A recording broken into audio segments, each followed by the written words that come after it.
За энэ удаа та нарт 2016 онд гарч ирсэн гэмт хэрэг Алан Хидан өшөө авалтаар дүүрэн 91 хоногийн анимыг товчлон ярьж өгөхөөр бэлтлээ. Тэгээд хэдүүлээ чинь бас айл хэдийн 50,000 subscribe авсан байна. Subscribe дарсан бүх хүмүүстээ маш их баярлалаа. Тэгээд дарахгүй үздэг хүмүүстээ ч гэсэндээ баярлалаа.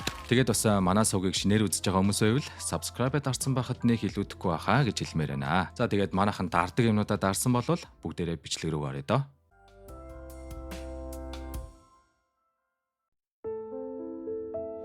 Тэгэхээр 1920-од оны Америк улсад өрнөх энэ зохиолын гол дүр бол Энжело гэх энэ залуу. Тэрээр багада эцэг их болон дүүгийн хамтаар амар тайван аз жаргалтай амьдран суудаг байж. Харин энэ хүү бол эндээс холгүй ээжтэйгээ хоёулахнаа амьдардаг бөгөөд түүний нэрийг Кортио гэдэг. Манай Энжелогийн ээж нь энэ хүүд дандаа л баг саг юм өгч тусалж дэмждэг гэхүүдээ. Хөөрхий минь ээжийнх нь биеийн жоохон тааруугаас гадна эднийх манай Энжелогийн шиг тийм баян айл бишээ бас. Кортио Энжело хоёр бол найзууд ч гэлээ бүр тийм амар дотны найзууд бас биш юм шиг байгаа. Харин энэ машинтай яваа ахгүй бол манай Энжелогийн аав нь. Өнөөдөр Энжелогийн төрсөн өдөр нь болохоор манай хүн их л жаргалтай. Дүүгээ аваад шкафанд нуугдаад амхандаа аавда гинтийн билүүг ярих гэсэн чинь эдний гэрт аавынх нь нэг танил Винсент гэх залуу хідэн сувны үсээ дагуулж орж ирээд нөхцөл байдал жоохон эвгүй болоод явчлаа. Тэгээд бүр буу шийдэм гаргаж ирээл энийг харсан охин дүү нь яах ихийн зургуул шкафнаасаа гараад гүйчтэй юм да. Харин Винсент эдний ааваас нь ямар нэг дансны дэвтрээ өгөхийг шаардсан боловч аав нь эсэргүүцэл үзүүлснээс болоод газар дээрээ нам буудуулж амьд гэрч үлдээхийг хүсээгүй болохоор Винсент эхнэр охин хоёрын ч бас зүйл дуусгасан байдгийм. Харин Энжело маань бодондор нуугдж агаад нөгөө эдэг явчлаа гэж бодонгуудаа гараад ирсэн чи харин нөгөө эд нь яваагүй гэж таарад Энжело сандарсандаа шууд гараал гүйтсэн. Түүний араас нь нэг сугны ус нь буудах уу яах уу гэсэн байртай хүлээж буудсан боловч аз таарч онсонгүй. Тэгээд Энжело маань тэр чигтээ явсаар агаад Кортиогийн түрээд ирлээ. Уг нь Кортио бол Энжелод одооноос эхлээд хоёулаа ах дүүс болоод хамтдаа байя гэсэн боловч маргааш өглөө нь Энжело Кортиог сэрхээсэн өмнө гарч яваад гэртээ очтол эдний байшин айл хэдийнэ шатаад дууссан байх нь тэр. Энэ өдрөөс хойш цаг хугацаа харавсан сумшигл өнгөрч нэг л мэдэхэд 7 жилийг артаа үдэж Энжело маань 90 цент хүрчээ. Харин Кортио гэрийн нөхцөлд архи нэрдэг болсон бөгөөд түүний хийсэн архи нь маш чанартай болохоор Орко гэх гэр бүлийнхэн худалдаж амаар байна гэхэд манай Кортио ч мафийн дургу болохоор мэдээж татгалздаг. За guys, товчхон тайлбар явуудах за.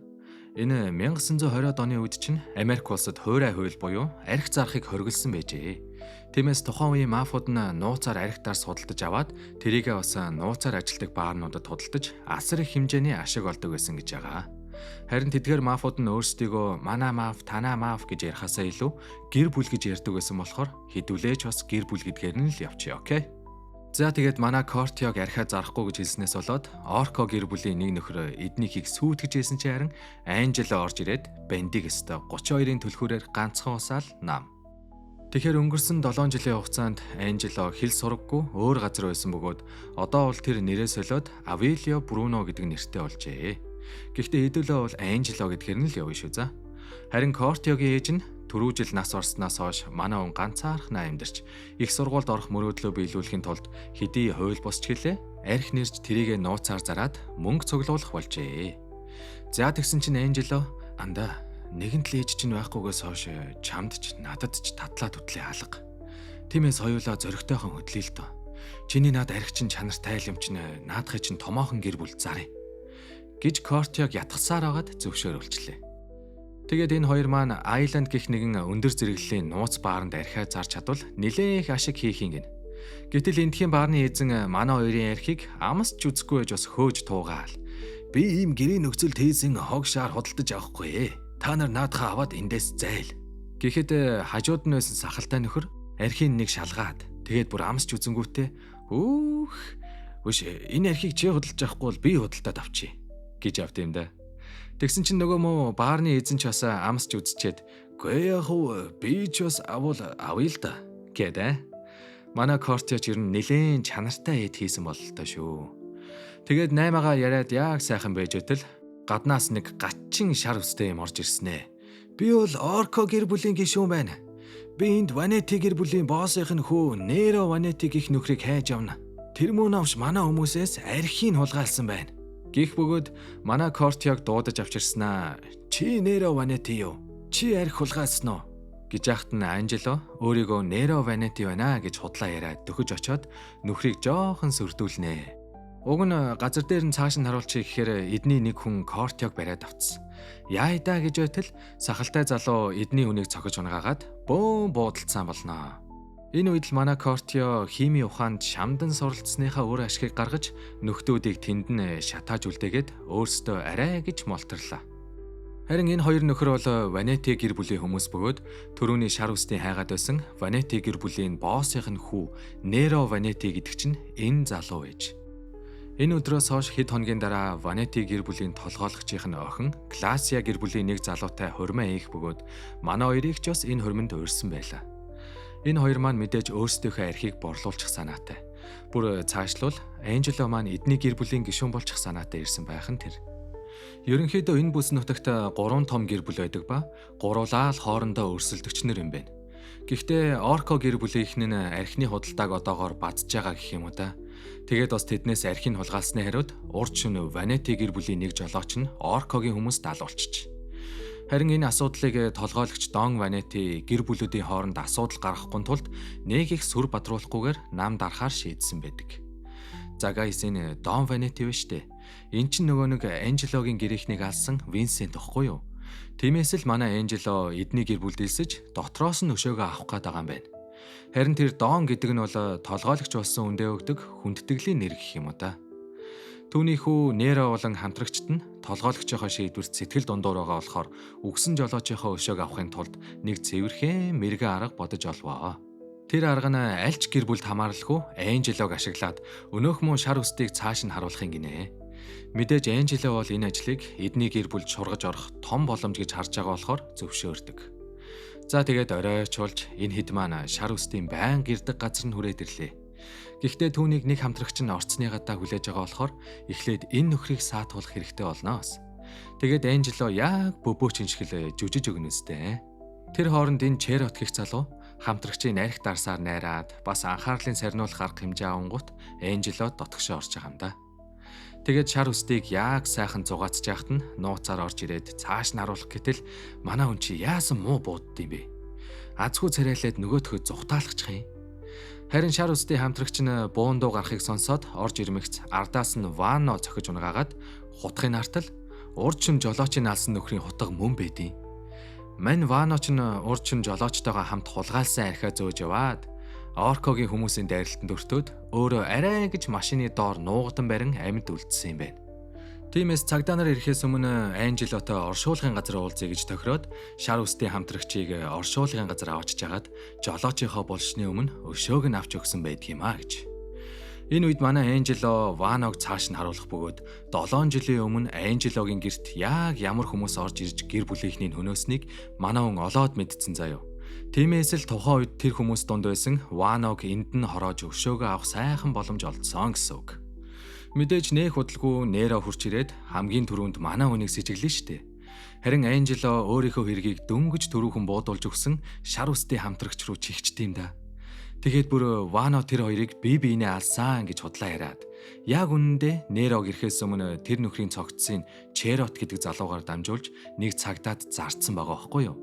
Тэгээд мэдээж Черотод өөрийгөө энэ ажиллагааг даалгасан гэж хэлж болохгүй. Хэлвэл алнаа гэд айлгцсан болохоор нөгөөх нь ч бас яаж чадахгүй хэлснийхэн дагуу л хийсэн байгаа. Тэгэхээр ерөнхийдөө манай Анжело өөрийгөө буруугүй гэдгийг итгүүлэхийн тулд тэр нэг цогцыг л Нерод харуулчвал бараг болчих гээд байгаа байхгүй юу? За энэ үед нөгөө шар үстэй багич нь босс дээрээ очиод урд чинь өөрийг алах гэж оролцсон. Хин гэдгийг мэдэхгүй ч гэлээ Ванети гэр бүлийнхэн байхаас гарцаагүй гэсэн боловч босс нь баталгаагүй зүйлээс олж өөр гэр бүлтэй дайн зарлахаас татгалздаг. Гэхдээ л энэ шар үст бүр заавал дайн хийн гэж зөрүүдлээл байгаа юм да. Нөгөө талд харин Анжело маань Нерод айл хэдийн цогцыг харуулдгаа харуулсан. Өөрийгөө буруугүй гэдгээ бүр итгүүлсэн байх нь тэр. Энэ хооронд гадаа шар үст манаахныг дагаад ирсэн бололтой. Манай нэг жолоочийг бүр яргалж идэм да. Тиймээс нэрэ болон Анжела хоёр төлөвлөгөө зохиож өнөөх цогцсны хувцсыг Анжелод өмсүүлж агаад хамтрагчийн амьд гэж итгүүлэнгүүтээ өөрсдийнхөө хүмүүсээр солилцоо хийя гэд. Тэр нь ч яг амжилттай болдгийн даваан дээр шар үстгэж өстой нэг нохоо санаатай юм а. Өөрийнх нь хамтрагч биш гэдгийг айл хэдийн анзаарсан байгаа байхгүй юу?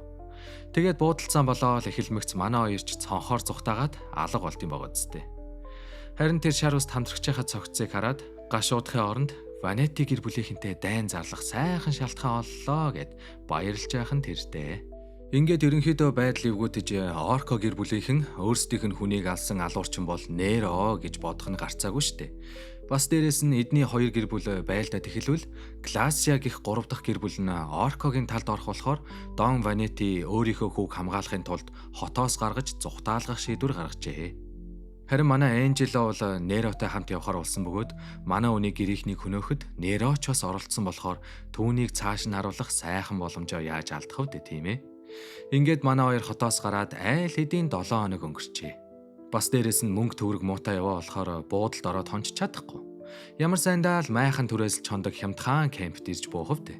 Тэгээд оройн Неро арх уугаад сууж байхдаа 7 жилийн өмнө Афтагаа, Ванотой тэгээд бас нэг хүнтэй хамт дөрүүлээ. Нэгэн гэр бүлийг хүйс тэмтэрснээ ярьж энтрээ. Хинд юу ярьж байгаагаа мэдэхгүй л байна да миний бро. Гэхдээ тэр дөрөвт хүн яг хэн байсныг бол манай Анжело мэдэхгүй байгаа юм байна. Маргааш нь манай хоёрыг нэг жижиг тосгонд ирээд шерифээс нь ойрхон баар хаанагааг асууж аваад очтол өнөөх нь гаднаа эмийн сан гэсэн хаягтай байдаг үстэй. Ямартай ч эхлээд нөгөө хэдтэйгээ утсаар ярьсан чи харин Орко гэр бүлийнхэн манай хоёрын ардаас хөлсний алуурч явуулсан гинэ. Нөгөөх нь бүр амар том биетэй горил шигэл амтан заяо. Тосгоны шерифийг бол хөөрхий хөнкөөн л цааш нь харуулчт юм байна. Тэгээд өнөөх бааранд нь хүрээд иртэл манай Неро бооцоотой гар барилдаанаар алж идэм байгаа зү. Гэхдээ энэ алуурч нь бол бүр арай л булаа юм аа. Неро бүр бүлдэг рүү нөшгөлжөж арай гэж амьд гарвуу яа. Бас улаагүй заяо. Өнөөх алуурчныг машинтайгаа мөрөгцөн чинь алуурчин биш машин нэвдрээд явган зүхтахаасаар аргагүй болж байгаа юм да. Тэгээд явсаар агаад нэг айлын зүчээрөө ороод тэндээ хоноглоё гэж байтал алуурч нь ядж хахад үнэрч нохоотой болохоор манай хоёрыг доор нь олоод ирвэ гэж. Гэхдээ энэ хоёр маань бас хөөхөн гар нийлээд алуурчныг цааш нь харуулчаад гарч явахдаа гэрээ эзэнтэй таарад. Үгүй юу аха бид хоёр яагаач хүштэй. Гэсэн чи харин алуурчныг онилж исэн юм байж. За ингээд энэ бороо жинхнээсээ өгсөн бохоо те. За тэгээд манай хоёр ч цаашаа замдаа гарч дараагийн суурин газар ирээд нөгөө хэдтэйгээ уцаар ярьсан чи харин Ванети гэр бүл Оркогийнхэнтэй инхийн хилэлцээр хийхэр болсон гинэ. Яасан гэсэн чинь Дон Оркоч бас асуудал тариад байгаа шар үсттэй дургу байсан юм шиг байна. Тиймээс тэрнээсээ холбоогоо таслаад одоо шар үст өөрийн гэсэн хүмүүстэйгээ хамт Айланд гэд нөгөө нэг бааранд бүгж байгаа юм бохоо. Ингээд ямартай ч манай хоёр хот руугаа буцаж хүмүүстэйгээ уулзахаар болвоо. Гэхдээ яагч бас хот руу шууд яваад очихгүй заяа. Хотын захад байдаг өөрсдийнхөө нэг архины үйлдвэрт уулзахаар болсон ба яваад очтол харин Ванети гэр бүлийнхэн айл хэдийн нэг Кортиотой хамтраад Кортиогийн жорын дагуу чанартай арх үйлдвэрлээд эхэлсэн байдаг юм байна. Тэгээд Кортио Анжелогоос андаа нөгөө өшөө авалч яасан бэ? Гэхэд эхлээд ямартай ч Дон Ванетитэй дотносч явахгүй бол тэр хөгшин чинь гэрээсээ гарахгүй 24/7 хамгаалалттай байгаад тохоор хүүгийн алчлаа гэхэд аавыг алж чадхааргүй болчиход байна. Тиймээс л мэн чинь хүүтэн дотн олчих гээд яваад штэ. Гинэ гайс. Оройн харин манай хоёрыг гэртээ ирэхэд хамгаалагч нар нэг л бишээ. Неро бол шууд нэг сэжиг аваал жоохон бэлэн байдалтай ороод. Гэтэл яалчгүй л эдний нэг үнэнч залуун дохио өгмөгц Неро юу болоод байгааг ойлгоод шууд л зүхтаад юм да. Тэгтээ бас шаргацсан нэгнээ үлдээгээд явна гэж юу ахав те. За юу болоод боссынхаа хүүг алахыг заавдсан бэ гэхээр Дон Ванетигийн баг хүү Фрате энэ толгойн нэргсэн бацаан л шинхэн хүргээ ахтайгаа нийлээд Гласия гэр бүлийнхэн тал засч долгонж байгаа нингээд аавдаач мэдгэдэггүйгээр ахыгаа алахыг заавдсан байгаа байхгүй юу? Энэ хүргэн нугасаа тэр Гласия гэр бүлийнх штэ. Хэрвээ энэ үний ярьж байгаа бол эдний босс нь 3 гэр бүлийн тогтвортой харилцааны төлөө Нерог заавал устгах ёстой гэж тушаасан юм шиг байгаа. Тэгээ дээрээс нь дараагийн өв залгамжлагчаараа Нерог биш энэ тэнэг хүүхдэд сонгох гэж шаардаад байгаамаас. Энэ хооронд нөгөө хэд маань хаа чимдээ нэг газар орогноод ядж яхад түрүүн шаргацсан залуу өнөө маргаашаа давах нүг уу юу те. Би энэ нилээ муу ах юм аа. Уг нь Анжело нэг санаа алсан юм л та. Даанч тэрийн Неро дэмжээгөө болохоор орой болохыг хүлээж агаад Кортиотой хамт хоёулаа дур мэдэж хөдлөхөр болно да. Гэхдээ хэн ч харсан манай энэ хоёрыг зүхтааж ийн урвжийн л гэж бодох бах та. За тэрч яах. Харин Анжелогийн санаа юу байсан бэ гэхээр шар үст дээр очоод за хөгшөө нэг санал байна. Чи эднэрийн тухай сонсоол байлгүй. Тэгэхээр шулуухан л яриа минь чин заяа. Мань эддээ туслаад хорогдох байр хоол ундаар хангаад өгчих. Оронд нь бид нар чамд чиний хуучин босс Дон Орког амьдаар нь бариад өгье. Гэсэн бөгөөд энийн шар үст зөвшөөрдөг. Энэ тохиролцоог Кортия хурч ирж нөгөө хэддээ хэлэх бөгөөд Неро яалтчгүй шархацсан нэгнийхээ төлөө энэ саналыг хүлээн зөвшөөрч шар үсттэй хамтрахаар боллоо. Гэхдээ яаж тэр том боссыг амьдаар нь барьж авах вэ гэдэг чинь том асуудал үстэй. Тэгтэл Анжелод нэг бодол бий гэж. Ер нь бол энэ Дон Орко гэдэг босс чинь хоол унд арх дарс гэд ер нь идэж уух юмд нугасгүй нөхрөө шүү. Тиймээс манай хоёр өөрсдийн хийсэн архиараа өргөтхаар болж хэдий эрсдэлтэй ч гэлээ үзээд алдахаас өөр яах вэ? Азар Дон Оркод энэ архин таалагдсан болохоор түүнтэй тохиролцоо хийж өөрсдийг хамгаалж өгвөл байгаа бүх архиа өгөө гэж хэлээд үйлдвэрлэлүүгээ дагуулж явж үзүүлэхээр болно. Тэгээд тэр газараа очиод Дон Оркогийн хүмүүс шалгалт хийх зуур жоохон сэмхий гарч Анжело Дон Оркотой ярилцах боломж олдмогц та надад тэр захиаг явуулсан хүн мөн үү? Миний жинхэнэ нэрийг Анжело Лагуса гэдэг. Манай гэрийнх нэг Ванети гэр бүлийнхэн хөнөөсөн. Би энд өшөө авахар ирсэн бохгүй юу? Гэхэд Дон Орко Анжелогийн аавыг баг зэрэг таньдаг бололтой шүү. За тэгсэн чи энэ үед хүмүүс нь шалгаж дууссан бололтой боссыгоо дуудаад бөөндөө дотгошоо ороод. За нэг иймэрхүү үлдэр байна да. Жорийн бол хэлэхгүй. Хэрвээ хэлжүүл та намайг хэрэгцээгүйгээд шууд цааш нь харуулчих штэ аха. Кэлөжэтэл өрөөсдөө байсан торхнуудаас чимээ гарахыг сонсоод хашир гарууд бүгдийг буудаж шалгаалаа. Амар юм аа. Яг энэ үед л торхон дотроос манай талын хүн гарч ирээд шүүрэн шанаа болгох юм байгаас тээ. Тэгтээ энэ Америкийн маягийг харуулсан болооч тэр яасан их сумнаас болтож байна. За тэр яах вэ? Бужигнаан дундаас Анжело маань нэг буу олоод авцсан. Дон Оркогийн нүдэн дээр Нерог буудаад хайчт юм да. Энийг харсан Дон Орко бол хайлж урсан өстэй. Ёстой сайн хөөхд байна шүү чи. Аавынхаа өшөөг авдаг ёстой мундаг байна гэлээ. Баярлаа л бөөндөө ганц сондог татсан чи харин тавтай нойрсороо ахаал болж байгаамаа гэж. Ингэж л манай хоёр бүхэл бүтэн мафийн толгойлогчийг амьдаар нь барьж авчирч шар үстэд хүлээлгэн өгсөн байдаг юм да. Овоо гарууд юм аа нэрэ. Гэхдээ л Анжело бол жинхнээсээ өөрт нь ирсэн захиаг Дон Оркогоос ирсэн байж магадгүй гэж бодоод асуусан байж л дээ. Харин энэ захиан дээр нь танай гэр бүлийнх нэг Дон Ванети болон түүний хүү Неро Ванети мөн тэдний гэр бүлийн гишүүн болох Вано 3 хөнөөсөн шүү. Хүндэтгсэн аавын чинь найзаас гэж бичсэн байгаа ч Нерогийн хэлснээр бол тэнд 4 хүн байсан гэдэг. Үлдсэн нэг нь одоо хин ч юм бөө мэд. За тэгээд одооноос Дон Орко гэж байхгүй болж түүний оронд Дон шар үстийн гэр бүл байгуулагдсан байдаг юм а гэж. Тэгтээ шар үстэд итгэж болохгүй гэдгийг манайхан бүгд л мэдж байгаа. Бас дээрэс нь эднэрийн хийдэг архины жорыг бол яаж игээд гартаа оруулахыг хүсэж байгаа нь тодорхой шүү дээ. Ядж яхад манайхан одоо Ванети биш шар үстийн гэр бүл тариалагдаад эхэлсэн болохоор хуучны хамтрагчд нь хүртэл тэдэнд дургүй болох жишээ нэ. За тэгсэн энэ үед Дон Ванетигийн туслах ч гэжтэй. Бараг л найзаас нь өөрцгөө ганзоо ах маань үрч ирээд Нерог ятгаал. Одоо болно ахын дөө. Чамайг алах гэж оролцсон хүн чинь танаа дүү болохоос аав чинь биш штэ. Одоо гэртээ харж дүүтэйгээ уулзраал гээл. Тэгээд нэх хөдөлгөө Неро маань хоёр дүүтэйгээ уулзаад хэсэг юм яриа суух гэсэн биш муу бацаан ам нээвэл пэдэлзээл. Энэ угаасаа багын л ахтаа хатаархаж явдаг арчааг хүүхдээсэн бохгүй юу? За тэгээд ах дүүсээ уулзалт нэг иймэрхүү. Хэдий тийм байсан ч Неро бол төрсөн дүүгээ алахгүй гэж хэлхийн сонсоод Анжело нэг юм бодож оллоо шүү. Тэр нь юу байсан бэ гэхээр Ванети гэр бүлийнхэн бүтэн сайн болгонд сүмийн цуглаанд явд юм байна л та. Тэр үеийн далимдуулаад эдний хүргэний цааш нь харуулчих гэж бодсон ч амжилт олсонгүй гэж. Тэгээд бүтлгүүцсэн болохоор хамт яваа залууга цааш нь харуулж хэргийг түүнд тогсон байдгийм. Хөөхий залуу уг нь Нерогийн амийг аврахын төлөө гэсэн болохоор л Анжелод итгэсэн байгаа шүү дээ.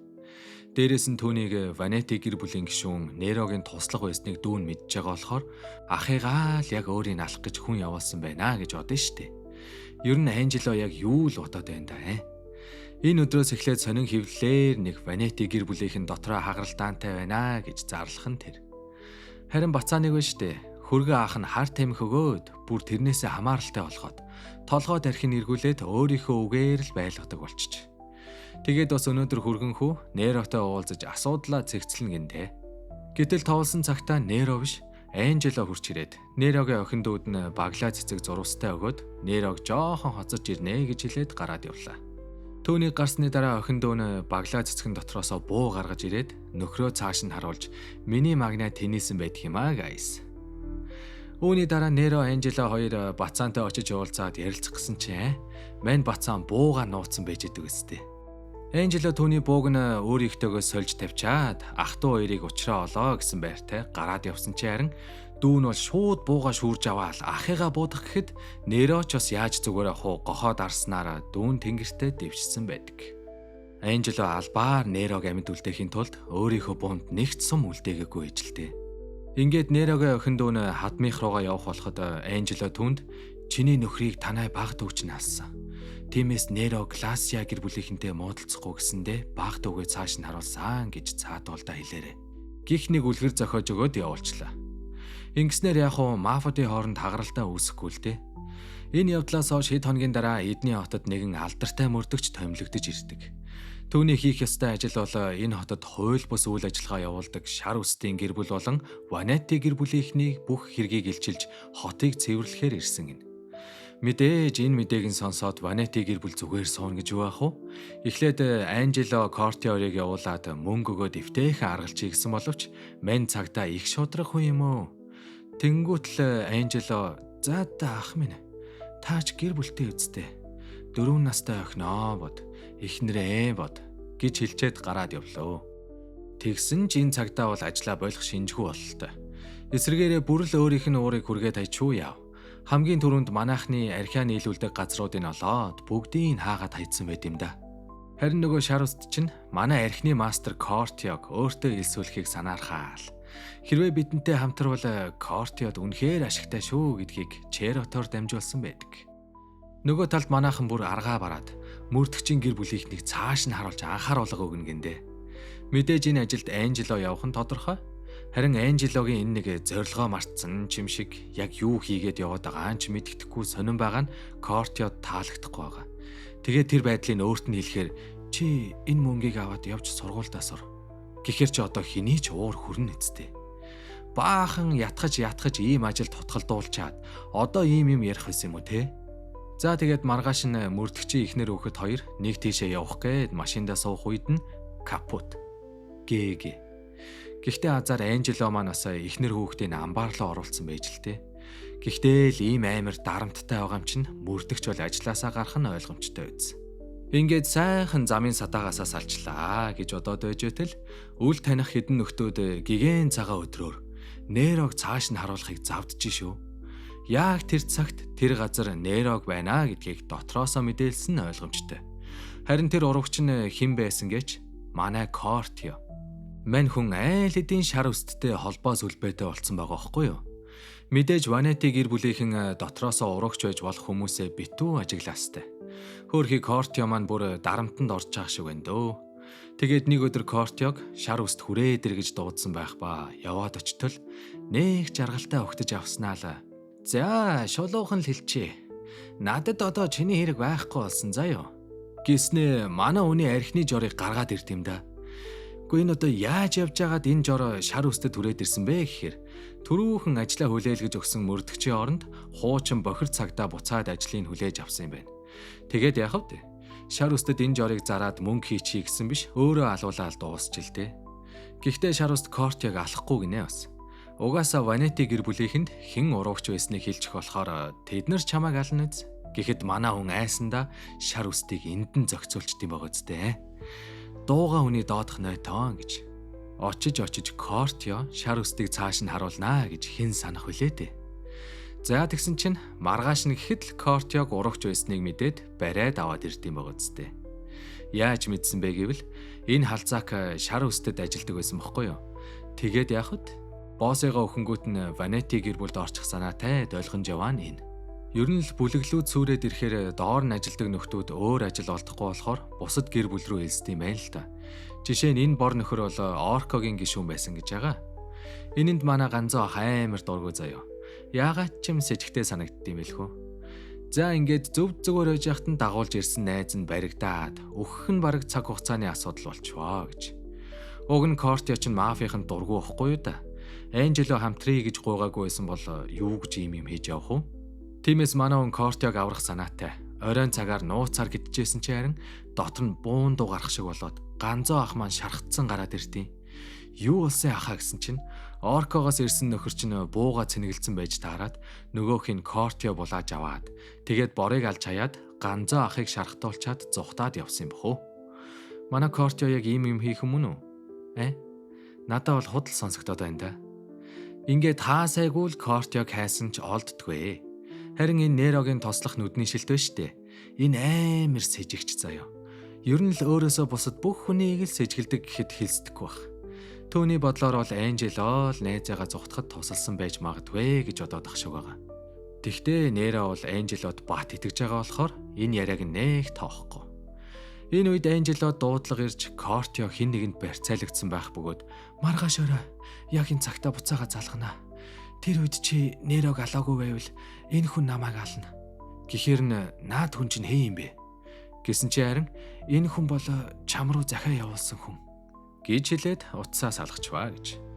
Тэгэхээр энэ захиаг явуулсан хүн нь өөрөө тухайн өдөр Энжелогийн гэрлүү дайрч орсон дөрөвт хүн байж магадгүй гэж манай хүн сэжиглэндээ.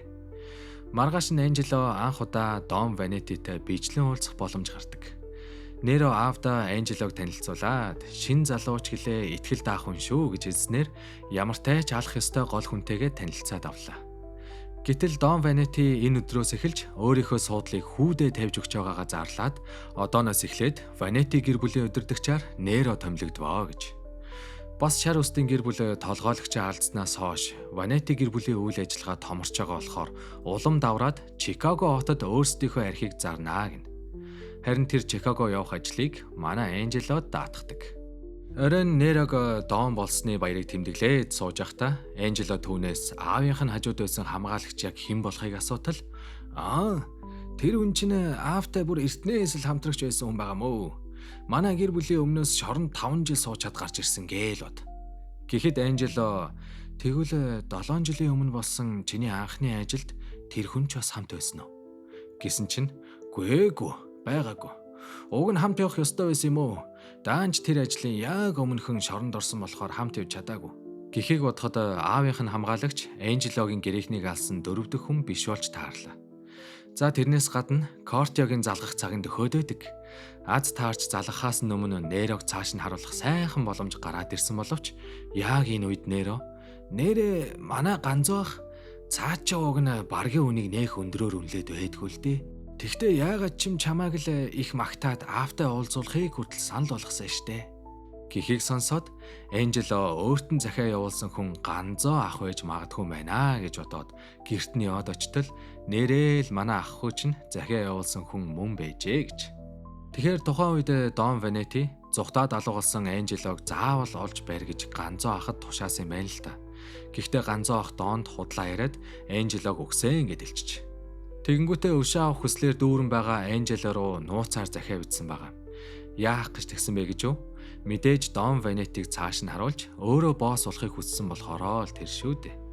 Тэгтээ энэ бохир ажлыг Энжелогоор хийлгчүүл өөрт нь бүрэл амар болохоор ганцоо ах маань зөв зүгээр яж байгаа л босс болно гэсэн үг шүү guys.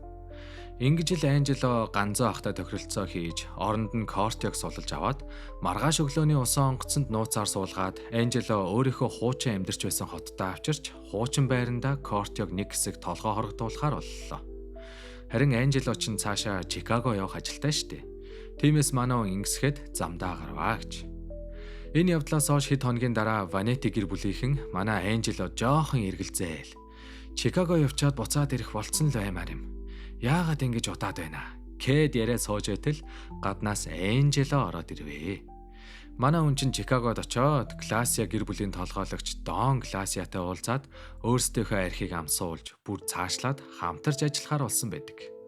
Үүнээс гадна хэд хоногийн дараа Ванети гэр бүлийн барьж байгаа шин театрын нээлт болох гэж байгаатай холбогдуулаад Дон Ванети өөрийнхөө орд харшаас гарч нээлтэнд оролцох болохоор Энжелод Доныг цааш нь харуулах эхний бөгөөд сөүлчийн боломж олдохын гин.